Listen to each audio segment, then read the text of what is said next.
The most powerful figure in boxing is now fighting a war on 3 fronts, and he's finally firing back. Normally, the suits stay silent while fighters trade punches, but that script has flipped. Mauricio Sulaiman, president of the World Boxing Council, is under open attack. He's being blasted online by the world's top pound-for-pound fighter, mocked by a corporate executive, and accused by millions of fans of rigging the sport for his favorites. Instead of staying quiet, Sulaiman went on the offensive, calling his critics ridiculous and rolling out bizarre analogies involving lobster dinners to explain where the money really goes. It is very unfortunate everything is being shaped into the money aspect. I do not wish to talk anything about Bud Crawford. He's a champion, I respect them. The only reason for existence of the WBC are the fighters. However, he did not comply with the rules. It's rare to see the old guard of boxing look this rattled. For decades, the alphabet organizations ruled with an iron grip. Now, the ground is shifting beneath them. What we're witnessing looks like the early stages of a collapse, driven by greed, ego, and a wave of corporate power moving in on the sport. Today, we're breaking down exactly why everyone is furious with Mauricio, the low-class beef that has him fuming, and why he believes a cheeseburger somehow explains the entire mess. Hey, yo, peace to the family. I saw a video yesterday of Mauricio Sulaiman basically saying that he stripped Terence Crawford of their WBC belt. The belt that he won in September, right? You know, this happens all the time. This is I think this happened before, right? As soon as he win a belt or whatever, they take it, right? So, of course, we know Crawford is not a true super middleweight. He's not going to campaign there. So I do get it, I understand. But what got me was this. Mauricio Sulaiman spoke about the sanctioning fees. He said, look, man, he didn't pay us the money. He's supposed to pay us. He made $50 million his last fight. Mauricio Sulaiman, that's what you said. And, of course, I already knew that. He made $50 million, and he didn't pay us the 3%. But you said that, you know, we normally charge more, but we're not going to charge him the regular 3% that we normally charge. We was going to charge him less, and he didn't pay you, so he took your belt. Well, you know, you can have your belt. As Floyd Mayweather once said, belts mean nothing. Tank Davis said that, you know, again, I'm quoting Tank and Floyd, you know, belts don't mean anything. You can have your belts. The ring belt is the belt anyways. That's the real belt. That was the belt that was around before WBC, IBF, WBA, or WBO. That's the real belt. You dig? That's the one that Rocky Balboa had in his movie. You dig? So it is what it is. It all started with a belt and a bill. When Terence Crawford dismantled Errol Spence Jr. and later moved up to 154 pounds to face Israel Madrimov, he expected legacy-defining hardware, not an invoice. That celebration ended abruptly when the WBC stripped Crawford of his title. The reason wasn't a loss or a failed test. It was money. The sanctioning fee reportedly hovered near $300,000. For Crawford, a man who risks his life every time he steps through the ropes, the number felt like an insult. Mauricio, you know, got a lot to say about me not paying him $300,000 plus another $100K something for sanction fees, right? Then he gonna tell me I ain't even apologize? Like, who the fuck you think I am? Boy, you better slap your fucking self. Ain't paying your ass shit. Fuck you talking about pay you $300,000. What makes you so motherfucking better than any of the other sanctioned bodies? Huh? Answer that question. What makes you better than the WBO, the IBF, or the WBA? Everybody accepted what I was giving them. But you, the WBC, think that you better than everybody, don't you? So since you, the WBC, and you got the fucking green belt, which don't mean fucking shit. The fucking real belt is the ring belt, which is free, motherfucker. What are you talking about? You want me to pay you more than the other sanctioned bodies because you feel like you better than them. How in the world all the sanctioned bodies agreed to the same amount, but you sit your motherfucking ass up there and say that I need to apologize to you? The fuck? You can take the fucking belt. It's a trophy anyway. The fuck am I paying you every time I step foot in the fucking ring? He didn't stay quiet. Crawford went nuclear on social media, telling Sulaiman to slap himself and openly questioning why he should pay the price of a luxury home just to wear a green belt. Sulaiman fired back just as sharply, claiming Crawford never apologized and ignored all attempts at communication. This is a pure culture clash. The fighter who believes he is the value versus the organization that believes it provides the prestige. Sulaiman insists the rules are clear. If you sign up for the title, you pay the fee. But when the fee exceeds what most people earn in a decade, just follow the rules becomes a tough pill to swallow. I'm the motherfucker that's putting my life on the line, not you. You ain't stepping your motherfucking ass in that ring. You or nobody else. You or nobody else. So why should I have to pay to carry your belt? You should be paying me. If you want to be truthful, you should be paying me. I don't see it. It irks my nerves how this dude gets on a plane, gets a hotel suite. Him and his buddies, they go out to dinner, 5-star meals, all that, you know, and guess who gotta pay for it? Us fighters. We paying for y'all to come out here, have the time of y'all life, stay in the best hotels of y'all life, and it's all done on our dime. It's done on our dime. Do that sound right to y'all? So where does the cash actually go? This is where things get strange. Trying to justify the sky-high fees, Sulaiman leaned on an analogy popularized by promoter Eddie Hearn, and it went viral for all the wrong reasons. He compared boxing to fine dining. If you order lobster and champagne, don't expect a McDonald's bill.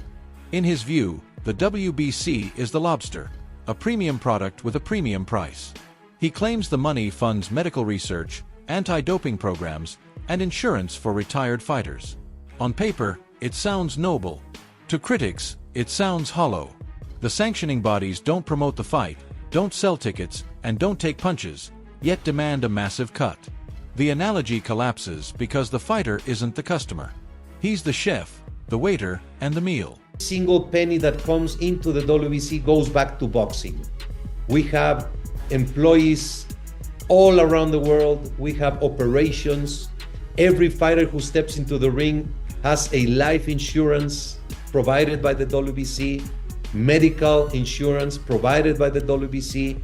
We have the Jose Sulaiman Boxers Fund, the WBC Cares Foundation. We bring boxers as a unity around the world, regardless if you're amateur, if you are a current professional fighter, if you're a champion or a superstar, but most importantly, when you retire. If the money fight wasn't enough, the favoritism accusations are even louder. For years, fans have believed the WBC bends its rules to protect its biggest star, Canelo Alvarez. The main evidence is David Benavidez, the feared mandatory challenger who waited nearly 2 years for a shot at Canelo's 168-pound crown, a shot that never came. The WBC has ordered Canelo to fight you next if you win this. So if you do win, would you force the WBC to strip Canelo if he doesn't fight you? We would have to see. You know, I think I want to fight Canelo, you know, just to prove myself that I'm the best at 168. But if he doesn't want to fight, then of course that's the route we'll go. I mean, I've been mandatory for the past 2 fights, so I mean, it's my turn. Critics argue Sulaiman allowed Canelo to hold the belt hostage, freezing out the most dangerous threat in the division. Sulaiman flatly denies it. He claims no mandate was broken because Benavidez moved up to light heavyweight before the deadline forced action. He also points to history, reminding fans that he stripped Canelo in 2017 for refusing to fight Gennady Golovkin. According to him, the Canelo Protection Program is a myth created by impatient fans who don't understand mandatory timelines. To the public, though, it still looks like the rules hammer guys like Crawford while superstars get flexibility. To kind of explain the discrepancies, we've heard you before say that these things aren't really about money. When we look back at a guy like Canelo Alvarez, who was mandated to fight David Benavidez on several occasions. He didn't. That's inaccurate. He didn't fight him for one reason or another. No. He was never. Canelo was never mandated. When he had to fight Benavidez, Benavidez decided to move up to light heavyweight. There is a huge discrepancy between what a media or a fan wants to see and the actual, and you can look back at all reports. I'll be happy to share with you. Benavidez won the right as a final elimination to fight Canelo, and he was supposed to fight in March, I think last year. I don't know about the time. But Benavidez had been in the shoot to fight Canelo Alvarez for several years, not just for some small amount of time. But not in the legal formality of an ordered fight. There's two types of fights in championship boxing. A voluntary, which the champion has 1 year to choose who he fights within the ranked fighters, and the mandatory. You cannot be mandatory unless you are formally notified you are the mandatory challenger. We notified Benavidez he was a mandatory for the year period, and that fight everybody wanted to see. I still want to see Benavidez Canelo. Okay, but within that year's period though, a lot of fight fans, a lot of pundits were critical of you of not stripping Canelo Alvarez as quickly as the Terence Crawford stripping over a span of 2 fights. For whatever reason, if it wasn't about the money. No, it's a completely different case and scenario. We stripped Canelo when he didn't fight Golovkin. 2017. When we ordered Canelo to fight Golovkin, he said no, we stripped him. As if feuding with fighters wasn't enough, Sulaiman has now gone after the suits. A bizarre new clash has erupted between the WBC president and Nick Khan, the power broker behind TKO Group Holdings, which owns the UFC and WWE. Khan criticized boxing as broken and corrupt, then made it personal, alleging that during talks for a Canelo-Crawford fight, Sulaiman focused more on luxury tickets than helping the sport. Sulaiman responded with venom, dismissing the claims as low-class bullying. This isn't about tickets. It's a proxy war between the old system and a future where sanctioning bodies may not exist at all. To Nick Khan, with he's been rather critical of you about the way that things kind of went for the Canelo and Crawford fight. Things like asking for suites, tickets, just maybe thinking that you were asking for things that were over the top, being in the ring. Can you have any comment on those things, sir? That's so ridiculous. That's so low class. I have not seen his comments, and I don't care to see his comments. The way I was treated by him or his company or his staff is the worst treatment I have ever experienced. But I'm not gonna go down and lower myself to talk about suites and tickets, and that's ridiculous. That's so low. That's the style that they do. They try to bully their way in saying stupid things like that. Yeah, I'm not getting into any ridiculous arguments with Mr. Khan or whoever is trying to say things. That's whatever they want to think, they can think. The facts and the reality speak. And that threat is very real. Super leagues, corporate investors, and entities like Riyadh Season are challenging boxing's alphabet soup structure. Sulaiman insists he isn't worried, leaning on the Muhammad Ali Act, a law designed to prevent promoter monopolies. He argues that without independent bodies like the WBC, fighters would lose leverage and become employees. It's a clever pivot, reframing the WBC as a defender of fighter rights instead of a tax collector. But if promoters decide belts aren't needed to sell mega fights, the WBC loses its power and its fees. 10. Sensing the pressure, the WBC is scrambling to innovate. Sulaiman recently hyped the WBC Grand Prix, a tournament designed to test radical new ideas. One of the biggest is open scoring, where judges' scorecards are revealed after the 4th and 8th rounds. The goal is to eliminate robbery outrage. If a fighter knows he's losing, he has no choice but to chase the knockout. Look at how much Canelo got paid and how much Crawford got paid. Now, that's just how boxing gets set up now. With Zuffa, it's going to be set up a little bit different. It's not going to be such a big gap between the number 1 guy and the number 2 guy, especially not the number 10 guy. There's going to be, you're going to get a minimum wage, at least this. And they're going to have their ways of paying. It's up to the athlete, not Matt, not you, not you, not you. If the athlete say Zuffa works for me, shut your ass up and watch the fight.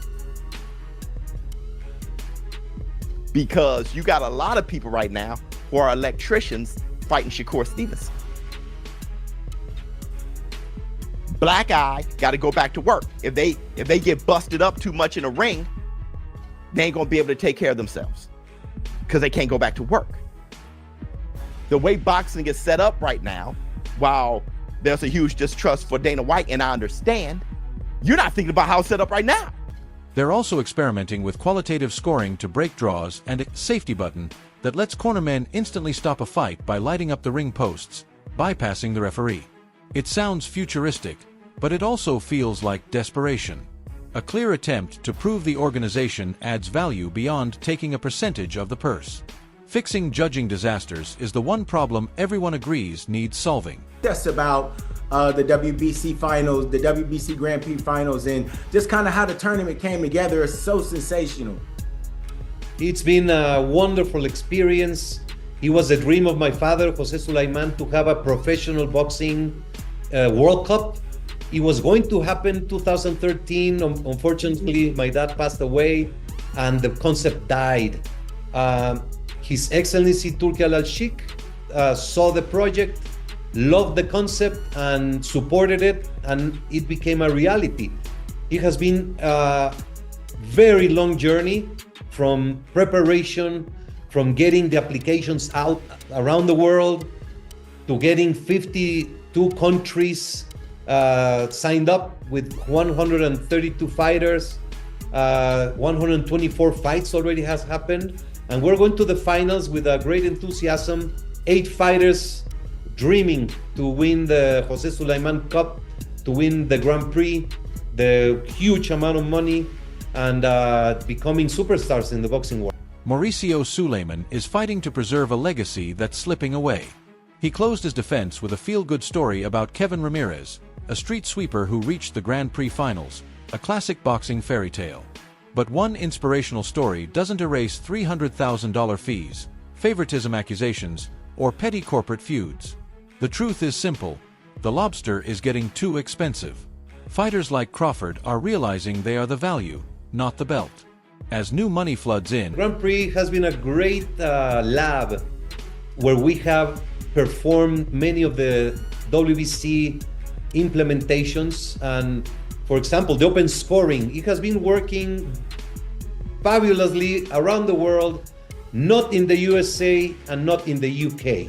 The open scoring gives the corners the possibility of knowing what the fight is being scored by the judges. For example, the last fight of Pitbull Cruz and Lamont Roach, in the 8th round, the fight was 75-75 on all 3 judges. Can you imagine if both fighters knew the fight was even? The last 4 rounds would have been explosive and it would have been in their hands, the decision how to perform. It has worked great in the Grand Prix. The crowd, it is known to the crowd, it is known to the TV. And because, you know, when you watch a fight on television, you see the score of the unofficial ring scorer, not the judges. And that gives the fans a perception, a complete different reality. We have a 30-second buzzer. 30 seconds before the end of the round, we have a buzzer. The activity picks up. We have instant replay. It has worked unbelievable. The Zone has done a great job in production. We have had 24 reviews, all done during the resting period. We have not had to interrupt the activity or the flow of the fight. We have a new technology to stop the fights. It's a button that the chief corner has. If he presses it, there's lighting in all 4 ring posts, because we have seen when the towel is thrown or when the inspector gets in the ring trying to stop the fight, if the fight is taking place far away, the boxer gets many unnecessary punishment. This is a great technology that... The old guard must justify its existence. Sulaiman can dismiss critics all he wants, but if elite fighters stop ordering what he's selling, the WBC may be left with an empty restaurant. That's all for today's video. Like, subscribe, ring the bell, and drop your thoughts in the comments. We'll catch you in the next one.